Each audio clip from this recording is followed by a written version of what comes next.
অনেক দিনের প্ল্যান ছিল সবাই মিলে একটু পদ্মার পাড় যাব। আর পদ্মার পাড়টা যেহেতু আমার বড় বোনের বাড়ির একদম কাছে, মেনলি পদ্মার পাড়ে যে পাড়টা যেটা ওইটা পুরোটাই আমার বড় বোনের আর শ্বশুরবাড়ির জায়গা, অর্থাৎ আমার দুলাভাইদের জায়গা।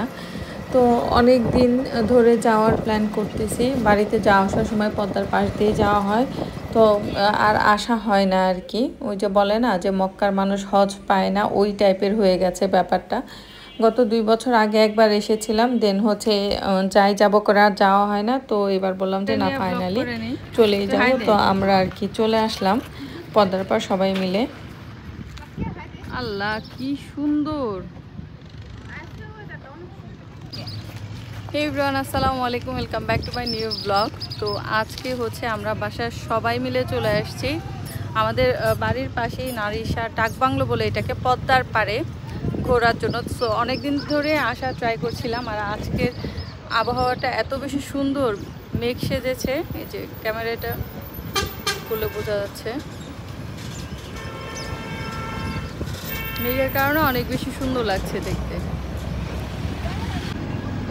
আসো যাই আমরা।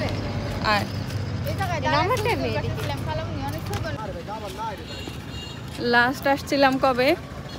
আরো 5 মাস আগে। না, আমরা সহ লাস্ট আসছিলাম মনে আরো 2 বছর আগে। আরো বেশি, হ্যাঁ 2 বছর ধরে প্রতিবার বাড়িতে, প্রতি মাসেই বাড়িতে যাওয়া আসার সময় দেখতে যাওয়া আসা হয়, কিন্তু বলা হয় যে যাব, কিন্তু যাওয়া হয় না। হ্যাঁ, প্রতিবারই বলি যে যাব, কিন্তু একবারও যাওয়া হয় না। সো ফাইনালি আজকে হুটহাট ডিসিশন নিয়ে চলে আসছে যে এখানে অনেকগুলা নৌকা বসে আছে, চাইলে ঘুরে চরে যাইতে পারবে। দেখাই ব্যাক ক্যামেরা দিয়ে।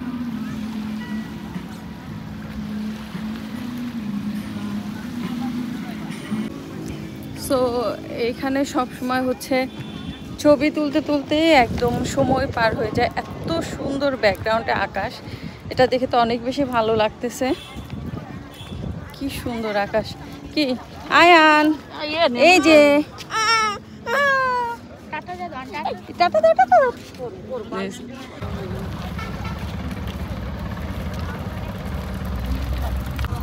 এখানে এই যে একটা ছোট রেস্টুরেন্টের মতো আছে, এই যে এটার ভেতরে ফুচকা টুচকা অনেক কিছুই পাওয়া যায়, কিন্তু খাবার নাকি ভালো না।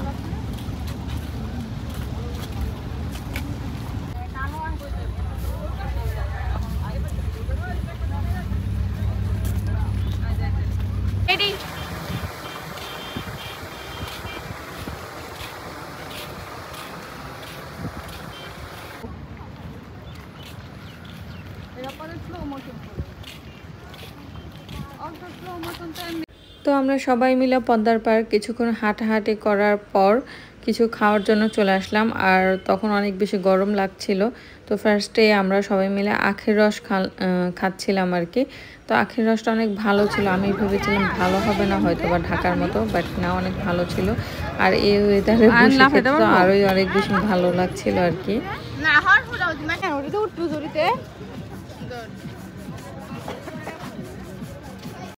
এরপর আমরা ঝালমুড়ি নিলাম, আর সবাই মিলে এক প্লেটে নিয়েছি, কারণ স্ট্রিট ফুড যেহেতু অনেক টাইপের আইটেম খাওয়া হবে, দ্যাটস ওয়াই ট্রাই করার জন্য আমরা সব কিছু অল্প অল্প নিয়েছিলাম। আর ঝালমুড়িটাও অনেক বেশি মজা ছিল। তো এখন হচ্ছে আমরা ঝালমুড়ি অর্ডার করলাম, এক প্লেটই অর্ডার করেছি, কারণ হচ্ছে যে ভালো হয় না কেমন হয়, খাওয়ার পর ভালো লাগলে আরও করবো। তো এখন একটু টেস্ট করে দেখি।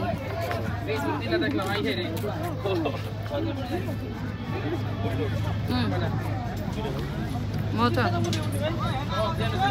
ভালোই মজা, কিন্তু না বোম্বাই মরিচ দিছে। তো এখানে হচ্ছে আমার ভাগ্নির ছেলে, বড় মেয়ের ছেলে, অর্থাৎ আমার নাতি হয় সম্পর্কে।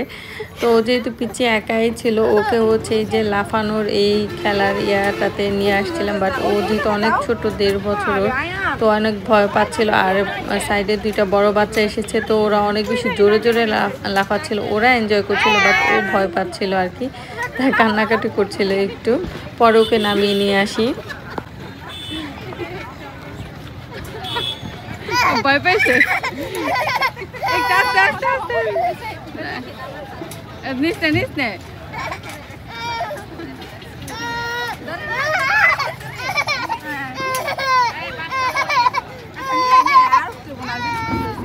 আয়নের শিক্ষা। এরপর আমরা হচ্ছে দই ফুচকা অর্ডার করি এবং দই ফুচকাটা খেতে মজা হলো। এই প্রথম আমি দই ফুচকার মধ্যে বা যে কোনো ধরনের ফুচকার মধ্যে আমি মেয়োনিজ ইউজ করতে দেখলাম। এর আগে কখনো কোথাও আমি দই ফুচকার মধ্যে মেয়োনিজ ইউজ করতে দেখি নাই। এখন হচ্ছে আমরা দই ফুচকা অর্ডার করেছি। দই ফুচকার এখানে অনেক ধরনের স্পাইসেস দিয়েছে, সেই সাথে এখানে দেখা যাচ্ছে মেয়োনিজ ইউজ করেছে। এই ধরনের দই ফুচকা আমি কখনোই খাই নাই স্ট্রিট ফুডে। তো ঠিক আছে, এখন খেয়ে দেখি যে কেমন হয়। টক দিয়েছে, টকটা একদমই পাতলা।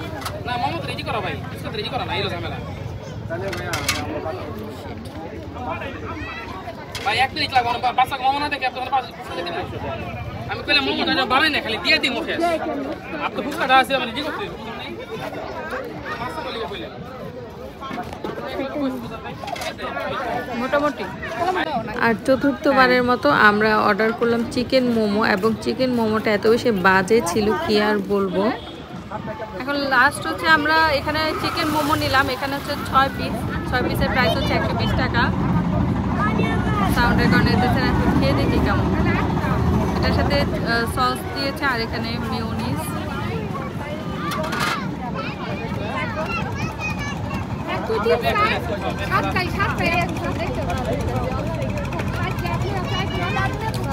মিডিয়াম। তারপর মাগরিব হয়ে গেল, অলরেডি আজান দিয়ে দিয়েছে, আমরা চলে যাব। লাস্টলি হচ্ছে আমরা এখানে চিকেন বার্গারটা নিলাম। আমার ভাগ্নিদেরকে জিজ্ঞেস করলাম কেমন হবে, যেহেতু ওদের বাড়ির পাশে আর ওরা মাঝে মধ্যেই আসে এখানে খাওয়া দাওয়া করে।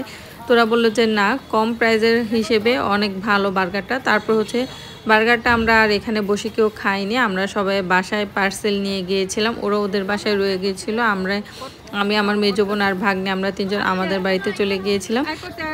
আর এই বাসায় গিয়ে বার্গারটা খেয়ে ভালোই লেগেছিল আর কি, মোটামুটি স্ট্রিট ফুডের বার্গার যেমন হয় আর কি। আর এটা ছিল হচ্ছে তার পরের দিন রাতে। তো আমার বোন একটু হচ্ছে নারকেল পুলি করেছিল আর কি। তো এটা তো কম সুইট ছিল, আমি যেহেতু ডায়েটে ছিলাম তো আমার খাওয়া দাওয়া অনেক কিছুই নিষেধ ছিল, কিন্তু তারপরও হচ্ছে অনেক কিছুই খাওয়া হয়েছে বাড়িতে গিয়ে, যেহেতু সবার সাথে তো একটু একটু করে হলেও খাওয়া হয়ে যায় অনেক কিছু আর কি। তো যার কারণে ডায়েটের হচ্ছে মোটামুটি 12টাই বেজেছিল বলা যায়। তো এই তো আজকের ব্লগটি এ পর্যন্তই ছিল। সবাই ভালো থাকবেন, দেখা হবে নেক্সট ব্লগে। আল্লাহ হাফেজ।